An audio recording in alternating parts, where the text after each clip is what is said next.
Olá, eu sou a Luísa Jurren, apresentadora convidada do Fala Doctor. Hoje temos um convidado muito especial que será o nosso entrevistado. Douglas Lopes, Dr. Douglas Lopes. Hoje é a tua vez de estar aí nesse espaço, porque o assunto é um assunto que me agrada muito e eu não podia deixar de te fazer algumas perguntas para saber quem foi a criança que hoje está aqui como adulto.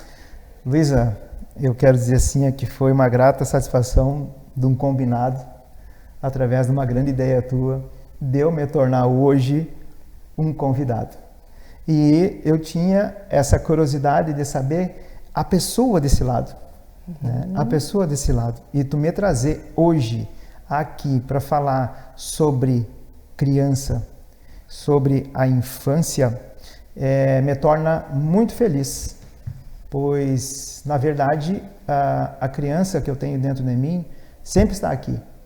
E se tu me colocares numa pracinha, eu vou brincar com as crianças. Se tu me colocares numa festinha de criança, eu vou brincar com as crianças. Porque eu gosto de estar junto com elas, porque é uma energia tão grande e tão positiva que naquele meio eu me sinto bem. Então, falar sobre criança é falar de esperança. E falar de esperança é tu ver tu ver aonde tu esteja que algo tu pode fazer como uma brincadeira, né? Tu tem um olhar diferente, tu tem um olhar de curiosidade e dessa forma foi a minha infância. A minha infância, vamos dividir aí em centênios, a nossa vida ela é dividida do 0 aos 7, do 7 aos 14, dos 14 aos 21, depois dos 21 até os 28, e aí vem o apogeu, então daí começa os setênios. Mas vamos pegar e vamos constituir essa faixa, né, do 0 aos 7 e o 7 14. O 14, 12 ele já começa então o pré-juvenil, vamos deixar essa parte e dos 12 para baixo. Eu gostaria de saber, assim, as pessoas que te inspiraram na infância, as situações, porque me chama muito a atenção, Douglas, assim, a tua habilidade de comunicação, e eu fiquei curiosa de saber de onde veio isso.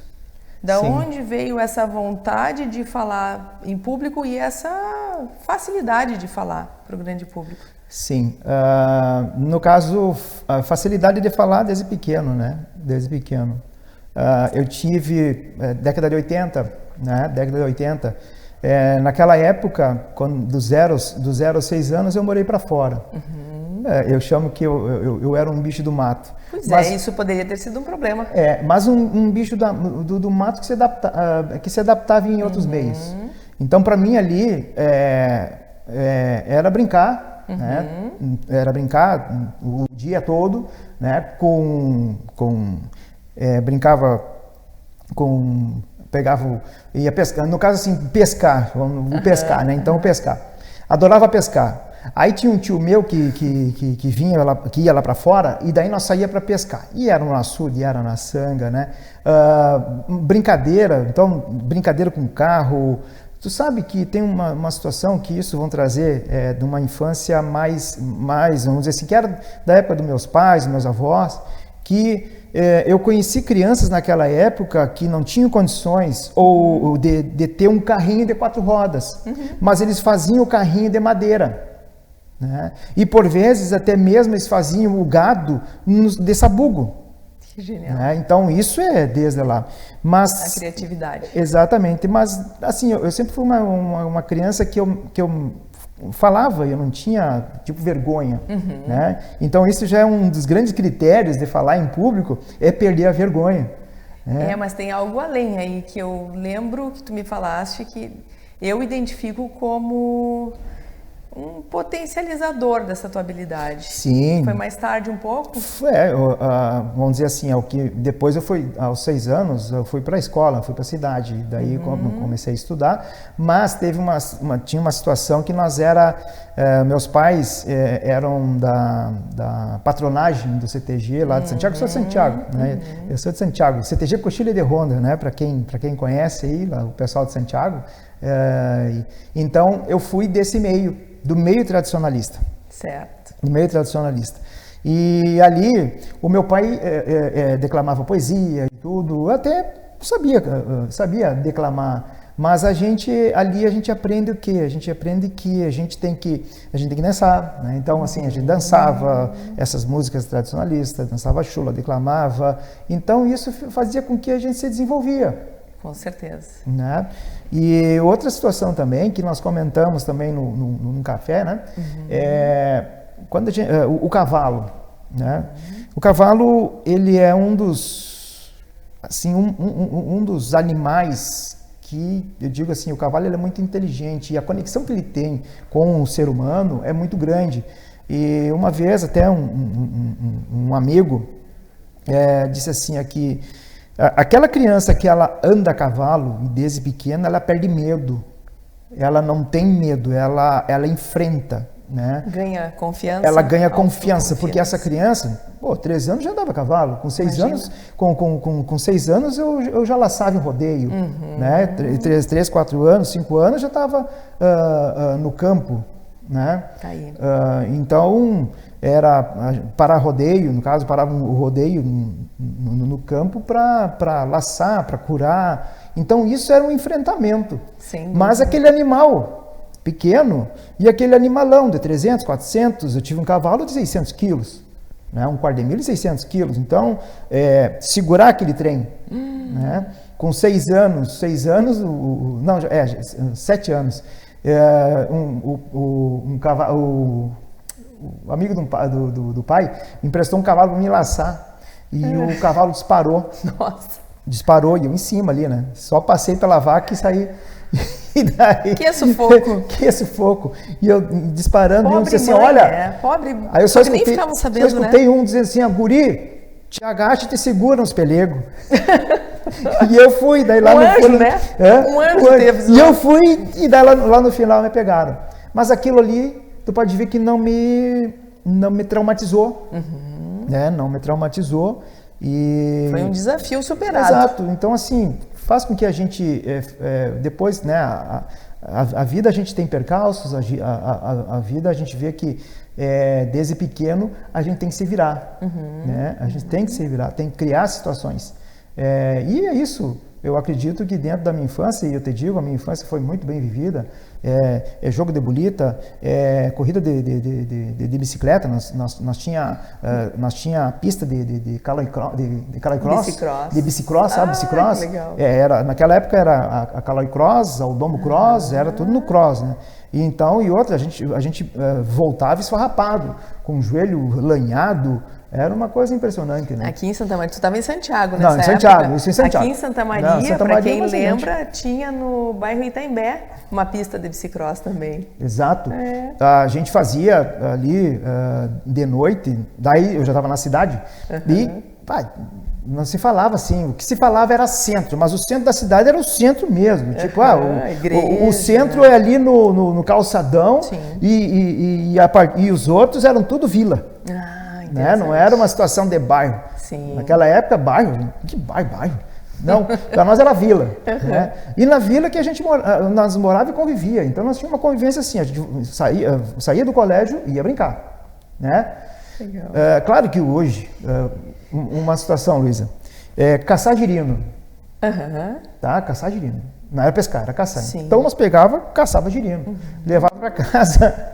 E quando levava para casa dentro de um negocinho de água, a mãe já dizia, não, tira essa coisa aqui, não quero. E essa experiência tão incrível, né? Assim como vagalume, agora tu falou em caçar. Vagalume, a gente fazia lanterna de vagalume. Lanterna de vagalume. Lanterna de vagalume. A gente prendia os besouros, né, para dar para sapo. Olha. Sim, o sapo ururu, né? Eles vinham e daí a gente dava isso aí. Então era assim, e a gente tinha uma alegria, né? O encontro, eu me lembro assim, até hoje, os meus amigos de infância, né? A gente, quando se encontra, é uma amizade de essência, que parece que a gente não saiu daquele tempo. Né?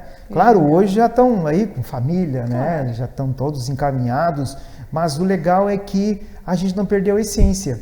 Por quê? Porque nós tínhamos uma convivência muito legal. E agora que tu está falando em amigos, assim, eu observo, eu andei olhando um pouco das tuas redes sociais, né, até para poder fazer essa entrevista e eu vejo que tu é muito criança com teus filhos, assim, tu tem uma conexão com eles, vocês saíram para fazer doação de presentes no Natal, e a gente vê aquela brincadeira dentro do carro. É uma algazarra, então, é uma algazarra. E tu deve observar isso com esses teus amigos que já têm filhos. Eu observo que quem teve uma infância legal busca promover isso para os filhos. Exatamente. Tu observa isso na tua turma? Sim, claro. Vamos falar do Diogo e da Clara, né?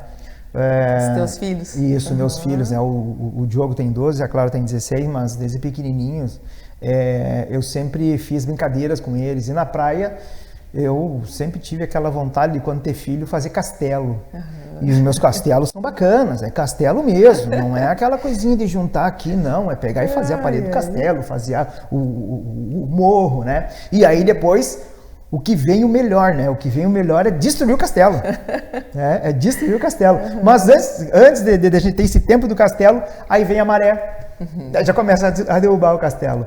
Mas assim, ó, sempre brinquei com meus filhos. Brinquei mesmo, de entrar, né, naquele momento com eles e brincar. Coisa boa. Tem uma situação que é até a situação de criança, né?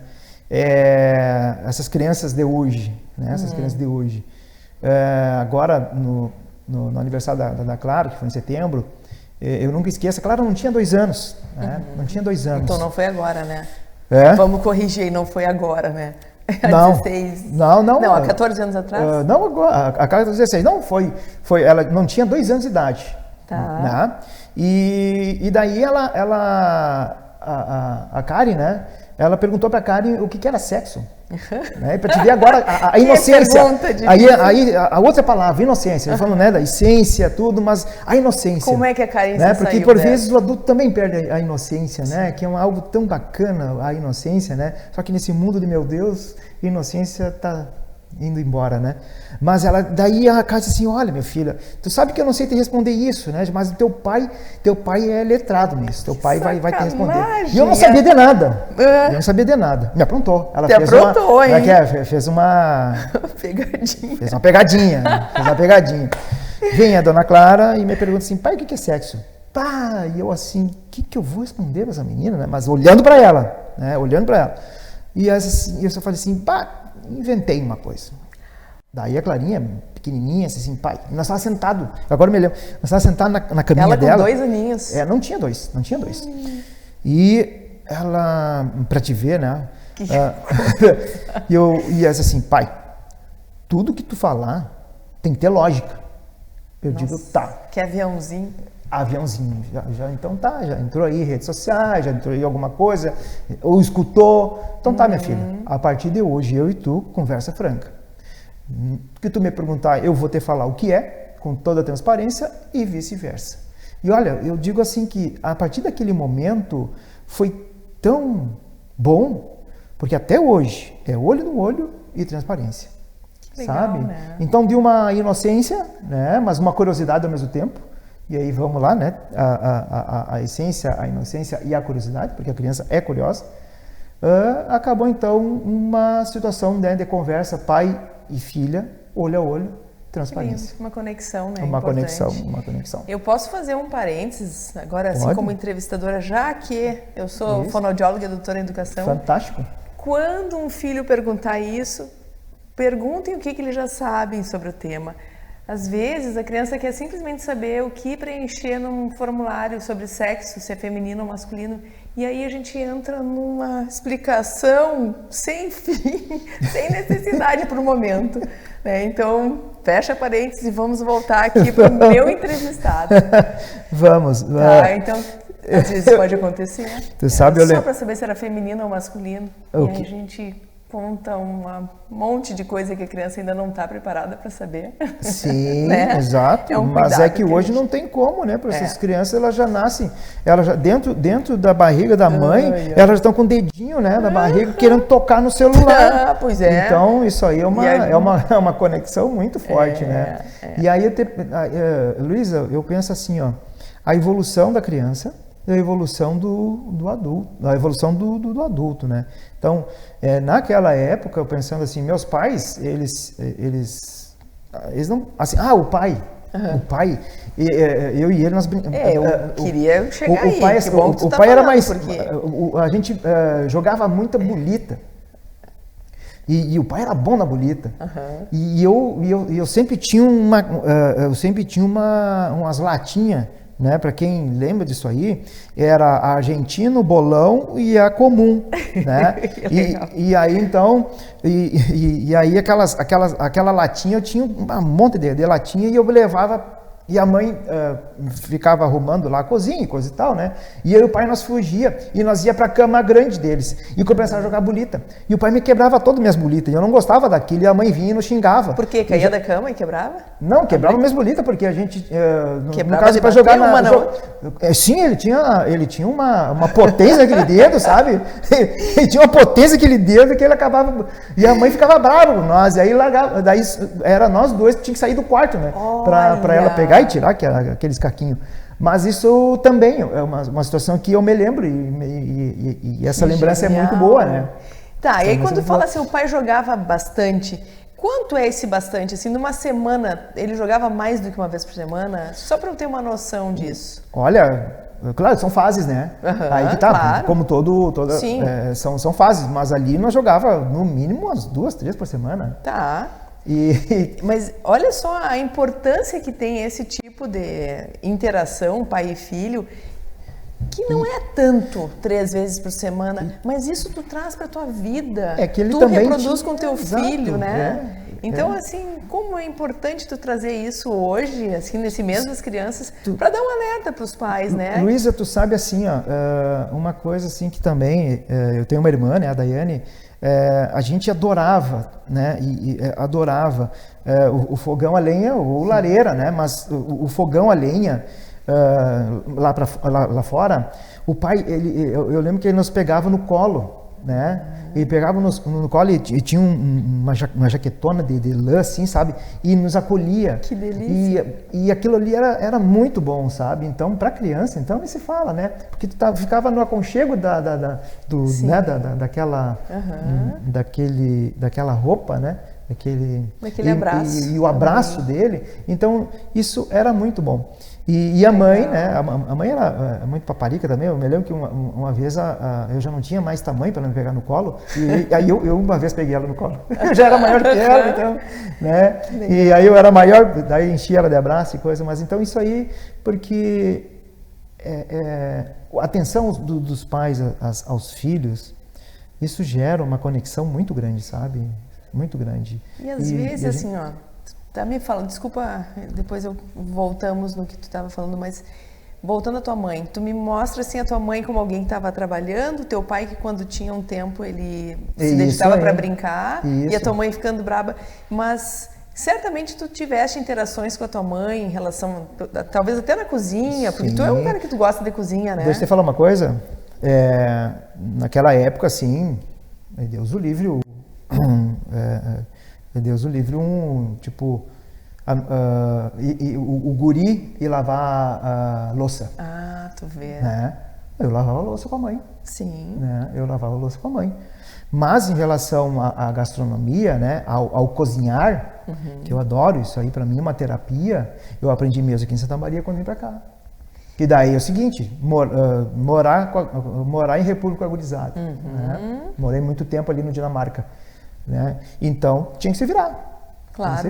Tá, mas tu já tinha, assim, tu já era bem-vindo na cozinha. Tu Sim, não era aquela criança, sai da minha cozinha, aquela coisa, de não. jeito nenhum. Tu tá me falando até porque a cozinha, para os meus pais, é o meio, né, que a família se encontra ali e o meio que os amigos estão juntos. E o pai e a mãe, até hoje, sempre está chegando gente lá na casa deles para almoçar ou jantar. E eles são daqueles assim, se tu almoça, vai ter que jantar. Adorei. Olha, pra te ver, estão só os dois. A cada mês o pai mata uma vaca para encher os freezer para ter carne, para ter poder receber, né? É aquela hospitalidade do gaúcho, né? Então sempre tem, até hoje, né? Até hoje. Caçar de bodoque. né? Sim. E o pai não gostava, assim, ó, tu pode matar caturrita, né, por causa do milho, tu pode matar pomba, agora passarinho tu não pode, esses outros passarinhos assim tu não pode. Tipo, não atrapalha. E daí tá bem. Até, olha, isso aí é um segredo que eu tô contando aqui agora, viu? Eu matei uma correirinha. Ah, e aí teu pai vai assistir? Não, mas agora é tarde, né, tia? Agora já prescreveu? Já prescreveu, então? Mas eu fiquei com um sentimento tão grande. Uma porque ele não queria. Né? Teu pai tinha te impedido. E outra coisa assim, ó, o pai, ele dizia assim, ó, passarinho é para voar. Passarinho não é para estar dentro de gaiola, entendeu? Então eu fiquei sempre pensando nisso aí, né? Então, porque assim, caturrita, nossa senhora, caturrita se não matasse, não dava, a liquidava com as lavouras de milho, era impressionante, né? Sim. Brincadeira de criança, meus primos iam lá para fora. Coisa boa, aí, esse convívio. Nós aí a gente ia para a lavoura, e lá, quando começava a chover, era aquela atira barro e isso, e os amigos estavam juntos, sabe? Então era isso, outra. Chovia, nós estávamos direto na rua. Direto na rua. Coisa boa. E a imunidade com isso? A imunidade?